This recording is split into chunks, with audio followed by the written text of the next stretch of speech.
You're listening to the Churros y Tácticas Podcast.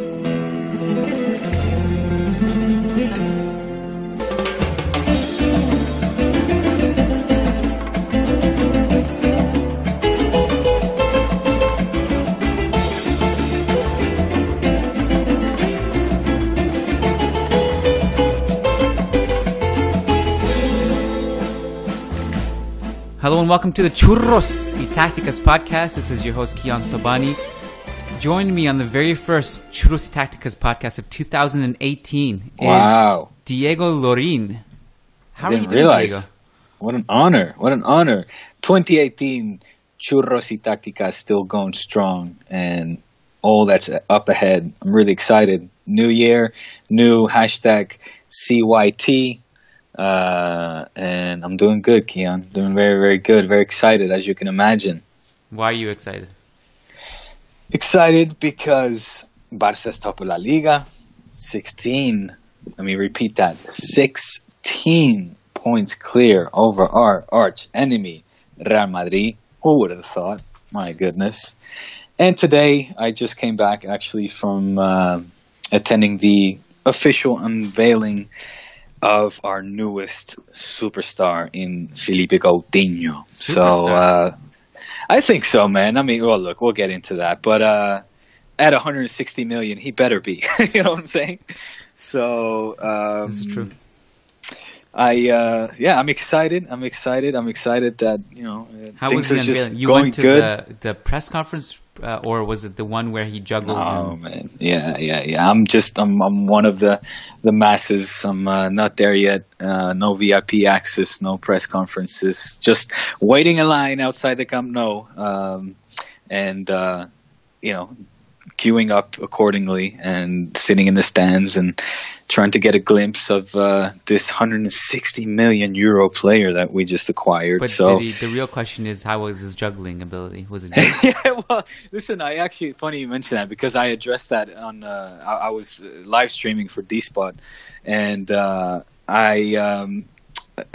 first of all, the stream didn't work, so I had to kind of do an additional stream right after. But I addressed that because I noticed that the juggling didn't take place so much. It was more he was surrounded by toddlers and doing a little bit of el rondo, like tiki-taka kind of play with these toddlers. And he juggled a little bit, but it kind of, I think after the Dembélé cock-up, they told him, listen, maybe not juggle so much, but just That's show that this is a family affair. That was them being traumatized by Paulinho. Was it Paulinho or was it both of them? I think it was Dembélé, wasn't it? It was Dembélé. Oh, was it Paulinho? I can't remember. So many people mess up juggling. I think it was Teo for us. Yeah, it was Teo for you, yeah. I think they're just like, you know what, this is a disaster. Even if we bring in Prime Pele, let's just ask him to just pass it to some kids. Totally. So that kind of cracked me up when I saw that. But look, man, it was good. It was, the attendance was limited. So I think about 8,000 or something people fit or were in the stands and a lot of excitement. But with me and with a lot of us culés come a lot of doubts and questions as well. Not only the price tag, but where will he fit in? What will Valverde do? Don't know if you heard the press conference yesterday, the post-match press conference of Valverde after the Barça Levante match, where he was asked, so how are you going to fit in Coutinho in the system, or where do you see him play? And he showed a rare comedic side of him, where his answer was, I've seen Coutinho play on the left, on the right, you name it. He's obviously a fantastically skilled player, and he's been showing it at Liverpool and the Selección Brasileira, the Brazilian national team. He said, what I can assure you is that he won't be playing as a goalkeeper. So, if there was any doubt.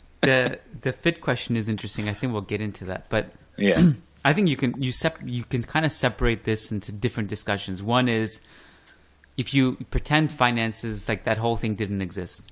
You can get into that stuff later, like that in a vacuum. His signing. I think if you told Barca fans when Neymar left, you're just like, okay, you lost Neymar, one of the best players in the world, no question. To compensate for it, you're going to get a better squad overall. You're going to get depth. You're going to get Semedo. You're going to get Coutinho, and you're going to get Dembele by the time this is all done. I think Barca fans will be pretty happy. I mean, look, you and we discussed it multiple times during the summer. It was your dreaded scenario is now actually coming to life. I remember that, if you get both Dembele and Coutinho. You were saying that, right? Yeah, if we get both Dembele and Coutinho, you thought that we would be better off. Where I still kind of have my doubts on whether Coutinho was the best fit or not. But he's here. We welcome him with open arms, and it's now up to Valverde to make it work. And I don't know how you see this. I mean, not that I'm tired of talking about it, because we still need to see him play. Which, by the way, as a side note, not to deviate from what we're talking about, but did you know that he's officially injured and he will not be playing for another 20 days? Which always kind of puts a little smirk on my face when these kind of things get announced. I mean, like on one hand, it's like, okay, at least we know he's not faking it. Yeah, true. On the other hand, I'm not sure how much his signing. I don't know. I get the sense that his signing for this season was really just to get the saga over with, just get it done. I think you'll see like the real integration of Coutinho. We'll see it this season, obviously, but I mean, sure. This is a long-term signing, so I don't think it's not a huge deal. It's like a player that you didn't even have like a week ago. Yeah. But I think he bolsters the squad. Like, I don't know if. So how do you see it? Before I get into it, I would love to know your take on this. How do you see him fit? Back when I said that I think they would have a better squad if they essentially flipped. They didn't really flip, because that term really doesn't exist in football. It's not like a trade, but you use that money and funds to bring in 2 players. Turns out 3 players, because Semedo was in the mix too, and he's been good. I said they'll have a better squad. I didn't necessarily mean they'd have a better team, because that stuff doesn't always translate. And Neymar is who he is, and I don't think in any scenario Barca wish that they had lost him. But the squad would have been better. And this is a team where last season we talked about Luis Enrique and his rotations, and he didn't have the luxury of having the depth that Zidane did. And you have these crazy international breaks where Messi, Suarez, and Neymar are all going to South America. It's not the same as, like, let's say, for Spain, Isco, Asensio, Ramos, Morata going, because they're not going far. They're not doing overseas trips. It's a different kind of international break for Barcelona. It was. And then he was a bit crippled when that happened, and the rotations weren't that good, and it wasn't necessarily because he wasn't rotating. The depth wasn't as good. So in that sense, to replace one player with 2 players or 3 players, an extra person who can, better than Alex Vidal, who can alternate with Sergio Roberto, it's a really good squad. I think if you go down the whole list. So I think I don't think Barcelona are too upset now. Like, at the time it was doom and gloom, and it's interesting how you and I kind of teeter-tottered back and forth, and like who was getting the therapy session this week. It was you all summer. Mm-hmm. All summer, yeah. The last podcast of 2017, it was right after the Clásico, and it was an interesting conversation, but it was so different in so many ways than the one we had earlier. I think it's a good signing. I mean, now you can get into the finances of it. The base price is going to be just north of 100 million. A bunch 100 million what? 100 euros? Euros, yeah. 120. That's the fixed base? cost. Okay. Yeah. And then a bunch of bonuses, which will probably be met or not melt. Yeah. But I think that's the kind of upfront money that we kind of knew Barcelona did have lying around. But it's the wage structure that is interesting now. What was it before his signing? What wasn't something crazy like 60 or 70% of Barcelona's expenses were on wages? Yeah, it's high. It's crazy. I told you, I've said it on this podcast several times, that the player with the lowest wage on the Barca squad is still making around, I think it was something 4 or 5 million a year, which is, it's a lot of money. It's a lot of money for somebody who literally is not playing. Yeah. But could I get your take on how you see this fit? I'm very curious about, because when we've talked a lot about him coming and not coming, the necessity of his arrival or not. Now that he's here, and now that we didn't sign a holding midfielder,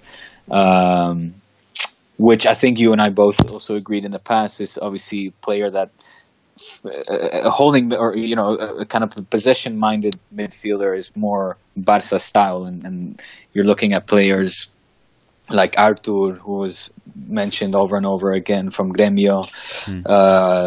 What's his name from Jean Seri from Nice, etc., who are also, a lot cheaper. But now that we're going in a totally different direction. We signed Paulinho, who has 7 goals to his name, but is not the kind of midfielder that we're used to. And now with the addition of Coutinho, who's an excellent, a terrifically skilled player with an extremely offensive mind and terrific individual skill, I'm kind of, wrapping my head around how Valverde is going to play him. I don't have the answer necessarily. I've done my homework. I've seen what my footballing references have said about this topic. I can see, myself from judgment. Okay, I think this would be the best fit. But then, and I think that would be in Iniesta's position. So what the question begs, what do you do in Iniesta? I also see, and I was speaking with a buddy about this, the option of, and I'm going to touch wood again, because every time I say this, I fear that one day it might happen, but if, God forbid, and I don't know if you hear me knocking on wood, if God forbid Messi if Messi would ever get injured, I could see him actually play Messi's in Messi's position. We would actually have a decent substitute or a good substitute for, in the case that Messi would be sidelined. Other than that, what is your take on this? Well, I think this is a good time to quickly read one of our Patreon questions. So for those of you listening, you may or may not know we have a Patreon page, patreon.com/Churros y Tácticas. If you like what we do, you want to support us, just go pledge there. You can pledge as little as $1, or you can pledge more and get different rewards. So this question is from our patron, Christopher Alex. He says, hello there. What do you think of Coutinho, and do you think he can become a part of the most feared attacking force since MSN, but next year with Dembele, Messi, and Suarez? So this opens a whole discussion. And I think one of the reasons why Coutinho fits is because we live in an era where footballers are asked to do more than their initial role. They're asked to be smart. They're asked to be tactically versatile.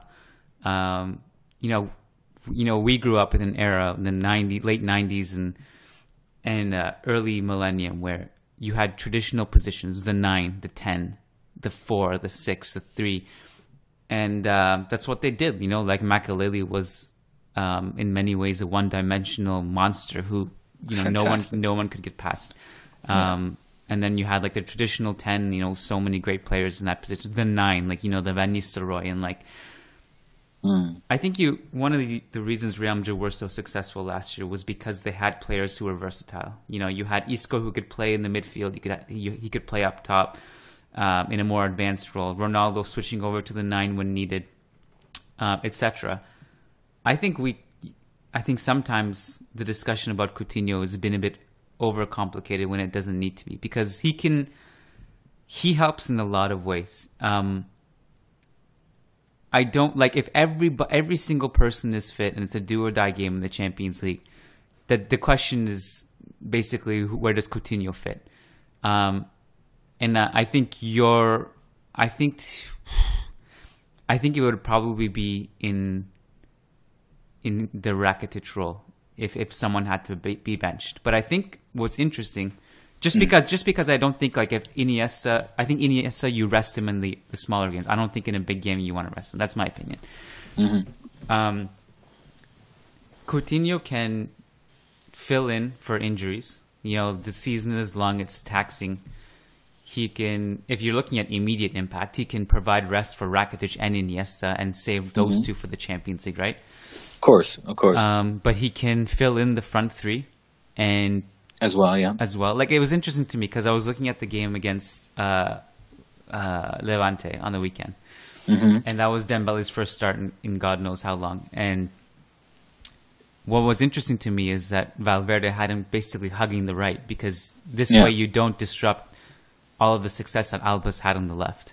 And he continues to make those runs. He has the space. I think with Coutinho it would be interesting, because if you had, he could fill in on the left too, and I think his nature of being able to cut in so well, he could still let Alba have that flank and link up really well with him. But he can also play that Iniesta and Rakitic role, albeit a bit like very offensive minded, but he can do it. And I think his versatility is going to be a huge boost to the team, because he can play in the, like, think about Denis Suarez, but better, because Denis Suarez can play in the front three, he can also play in the midfield three if needed. Then you have players like Sergio Roberto who can play anywhere he wants, basically. It's just good to have these options. I guess it's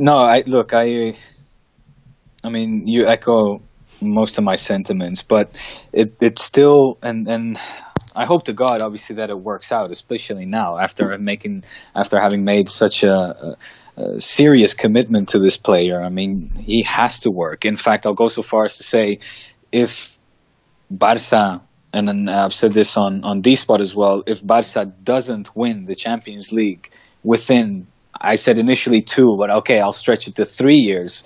This entire project will have been a flop, from my perspective. I mean, Barca more than ever is obliged to win the Champions League. Guess are you going based on the Messi window? How many years does he have left, you think? Of course, absolutely. I mean, his contract is now what, 22? Until 2022, I believe. His age, the fact that he committed to Barca, he said, okay, I'm going to stay until pretty much the end of my career. Barca was allowed to put the buyout clause to a ridiculous amount, which, imagine, maybe we will one day see the transfers go for that amount of money, the 1 billion mark. God, that'll be a day, huh, Kiyan? Imagine that. But for me, it's kind of inevitable. It's inevitable. Yeah. I mean, no one's going to do it for Messi. No. He's given his age and stuff. But yeah. But it'll be some prospect, some talented kid. But can I mention something like very? I don't know. I feel like I would get crucified. Generally, if there's a lot of Barcelona fans, I've seen instances of Messi this season where I'm like, you know what, he's kind of doing what Ronaldo has been known to do, whereas like he kind of just doesn't do anything for the whole game, but then when he does it, he does whatever he wants. Like, I was looking at the misplaced passes this season, and I thought I was seeing things, because I feel like he's misplaced a lot of passes, and then I look at his stats, and this is one of his worst passing years. I mean, albeit like worst passing for him, it's like 80% accuracy. I was going to say, and it's kind of declining year by year, but interesting. But then at the same time, he's so brilliant. It doesn't matter. Like you don't measure that stuff with Messi. But like if you go back to peak Messi, he was 86%. The norm when Barcelona was really keeping possession with Xavi and Iniesta. But what is the ratio? I mean, aren't his actual passes? They must have been going up. So therefore, he's failing more. No, because I mean, he's passing more than ever, I feel. That's a good counter. I don't know. It's true that he's more involved now in terms of just the usage of a player who drops back. He does more. So there is that. Yeah. This is. I felt silly saying it, because Messi is unbelievable, and we already know who he is and what he does. But that was just an observation. But I think it just ties into the discussion about his window. Because Ronaldo was a couple years older than him, and right now we're kind of seeing what Father Time eventually just does what it does. Yeah, no, absolutely, and that's something to take into account. And the point I was getting at is you make such a. This board is not only committing, or basically, what we're experiencing now is a complete change of business model and club identity under this current board. And I understand that there's a lot of, call them new generation culés, Barca fans, younger, or in my opinion, probably just from what I see on social media, but that are, they want the instant gratification. They want titles now. They want Champions League titles now, regardless how. They just want them. They feel like we deserve to be winning them. We should be winning them. So much so that, when we had our B team play Celta the other day, I saw a lot of criticism being aimed towards these players that I thought played an excellent match. I thought the Celta-Barça match over the Copa del Rey first leg was a very good, well-disputed match. And I was happy for these players, and I was voicing my opinion, saying that I hope they get another try come Thursday to basically finish off and progress to the next round. And a lot of people disagreed, or there was, I got a lot of scrutiny for that, saying, how can you say that? Messi's unaccompanied. This, our reserve team is garbage, et cetera, et cetera. And I thought that criticism was hugely misplaced. Now, not to get too off topic, but to go back to the point I'm trying to make is that seeing Barca now really, going full force in buying players, spending a lot of money, if I may say so, following more a Real Madrid-like business model, as in, buying Galácticos and maybe apostando, we say in Spanish, relying less on the cantera, on the youth squad. It kind of, and from the romantic side of me, it kind of breaks my heart. And of course, if we win the Champions League this year, next year, whenever we will, I'll be extremely happy and, happy that we won the Champions League, happy for Messi, happy for us culés, happy that we get a little bit closer to where you guys are at with your 12 Champions League titles. However, I know that it will not feel the same as when I saw, even when I saw, Rijkaard win it with Ronaldinho, obviously Guardiola with his gang. Those Champions League titles for me, and I remember even winning the one in 92, that day, it was more of a day of where my grandfather was extremely jubilant, and what that memory still lingers. But even that one, those are kind of romanticized perhaps by us older culés, but Champions League wins that el modelo a seguir, the model that I wish we would follow would be that. And we are now deviating away from that. So I'm a little bit perplexed. I feel I have mixed emotions. I feel bad for the likes of Denis Suarez because I know that he'll be out the door now with Coutinho coming. There's talk of Griezmann coming here, another 100 million over the summer. I mean, where are we going as a club? What are we doing? I feel we're completely losing our identity. And like I said, these. It's all met with mixed emotions because, of course, I'm excited to see Coutinho play. No doubt about it. But, shouldn't our canteranos, the guys that have been fighting for a place in this position, and you and we talked about it last week, the patience that I wish that football still had these days to allow young players to blossom so that we can see in Iniesta, we can see in Xavi Hernandez blossom into literally legendary players in one club. Shouldn't we still stick to that and promote that? And on not only Barca, but just football in general. Or am I just too naive and ignorant and perhaps it's just old school for the game nowadays? I don't know, but I feel I'm not sure about the direction that we're going into, I guess is what I'm trying to say in short. I don't think what you're saying is off the mark. I think there's two ways to look at it, right? One is Xavi and Iniesta, these players don't grow on trees. And if you're going to build it around like Denis Suarez and people like that, all due respect to Denis Suarez, who's actually had a good year, he's not someone like Xavi who's going to run the team. Not yet. How old is he? He's super young. He's never going to be Xavi, dude.